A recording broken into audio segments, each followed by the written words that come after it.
Давайте посмотрим на исходные данные. У нас есть таблица со списком сотрудников. В этой таблице мы видим фамилии, имена и отчества наших сотрудников, должность и табельный номер. Над таблицей у нас представлен выпадающий список, в котором мы видим всех наших сотрудников пофамильно. Наша задача заключается в том, чтобы в зависимости от того, какого сотрудника мы выберем из списка, вот в эту ячейку подставлялись данные о нем. Те данные, которые мы предусмотрим. Может быть, это будет его имя, может быть, это будет его должность или какие-то другие сведения. Решить эту задачу нам поможет функция VPR. Пишу равно VPR, открываю скобку, и первое, что нам нужно указать, это запрос, то есть что мы хотим найти. В нашем случае мы хотим найти фамилию сотрудника, и для более простой задачи мы могли бы просто написать ее в кавычках. Но так как у нас уже создана ячейка с выпадающим списком, откуда мы можем эту фамилию подтягивать, давайте на нее и сошлемся. Это позволит нам не переписывать формулу для каждого сотрудника отдельно, так как при изменении выбранного нами варианта в этой ячейке формула будет автоматически пересчитываться в соответствии с той фамилией, которую мы выберем. Точка с запятой. Далее нам нужно указать диапазон, внутри которого мы будем осуществлять поиск. Давайте в качестве такого диапазона укажем всю нашу таблицу. Точка с запятой. Следующий аргумент – это номер столбца, из которого должны подтягиваться данные. Функция VPR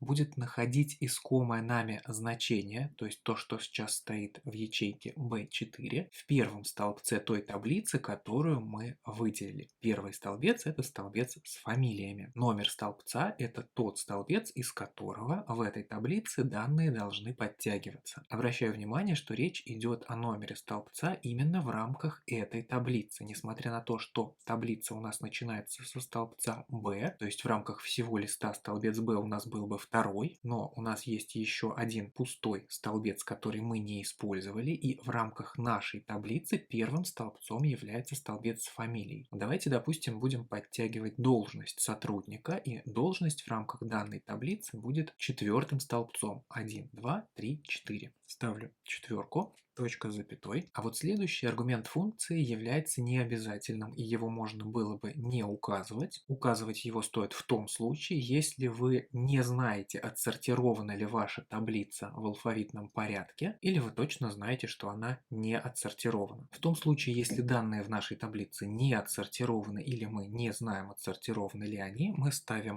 0 или ложь. Если же данные отсортированы, то мы можем либо ничего не ставить, либо поставить единицу или истина. Закрываю скобку, нажимаю на ввод, и мы получаем должность для сотрудника по фамилии Андреев. Он у нас ведущий специалист. Давайте выберем какого-нибудь другого сотрудника и посмотрим на должность для него. Мы видим, что сотрудник Петров у нас инженер. То есть при каждом изменении выпадающего списка таблица будет пересчитывать результат формулы VPR и выдавать нам соответствующий результат.